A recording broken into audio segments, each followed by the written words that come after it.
Ассалаумағалейкум қазақтар. А, Бірінші бөлім. Бүгін ұлы Қабанбай батыр туралы айтқым келеді. Бір кездері жоңғар жауынгері қазақ батыры Қабанбай батырдан киіз үйіне атқа мінген. Жоңғар жауынгері айқайлап: Қазақ, Қабанбай батыр, ұрысқа шық, давай жекпе-жекке. Біздің Қабанбай батыр 70 жастан асқан болған. Қазіргі жасы 90-нан асатындай сияқты. Өткенде ол кезде өмір өте қысқа болды. Адамдар 20-30 жылға дейін өмір сүріп қайтыс болды. Ол кезде бір-бірімен жекпе-жек қазіргідей емес. Қазір енді біреуі екіншісіне көгілдірген жер көзге қойып, жекпе-жек аяқталады.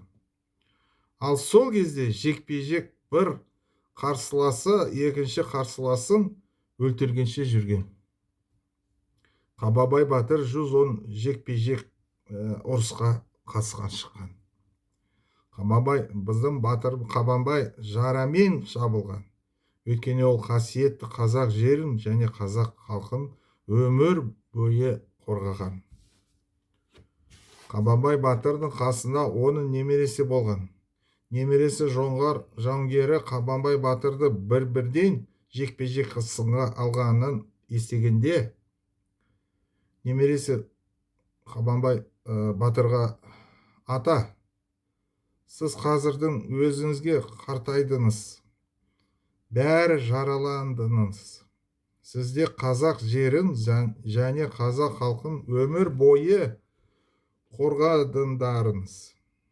Сіз бейбітшілікке лайықсыз. Сіздің орнына мен жекпе-жекке барып, жау жоңғарды өлтіруге рұқсат етіңіз. Мына немересі деді, айтты. Оған Қабанбай батыр былай жауап берді: балам, немерем, егер мен қазір жекпе-жекке ұрысқа шықпасам, бұл жау жоңғар бәріне қазақтардың қорқынышты деп екенін айтады деп айғайлайды. Ал мен қазақ халқымды мазалай алмаймын, деп біздің ұлы Қабанбай батыр жауап берді. Қабанбай батыр жоңғар жауынгеріне қарсы жекпе-жекке бірден аттанды. Қабанбай жоңғарға шайқаста найзамен қатты соққы берді. Жаралы жоңғар ат үстінде бір айналға шығып, аттан құлап қайтыс болды. Қабанбай батыр немересіне айтты: балам, мен шынымен де өте қартайдым деп ойлаймын. Жас кезінде қазақтардың жауларын бір соққымен бірден өлтірдім. Ал қазір жоңғар ат үстінде тұтас шеңберге шығып, кейін құлап кетті. Мінекей, көріп отырсыздар қазақтар, біздің ұлы батырларымыз қасиетті қазақ жерін қалай қорғады. Өзі халқы үшін олар өз өмірлерін беруге дайын болған әрқашан. Кейбір ойлайды, неге ол мен біздің қазақ батырларымыз туралы айтып отыр деп. Неге? Өкінішке орай оның себебі бар.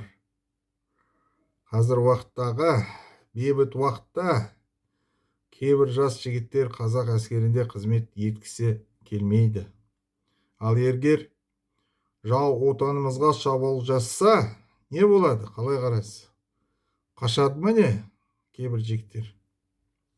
Солай, бірінші бөлімнің соңы, екінші бөлімін қараңыз.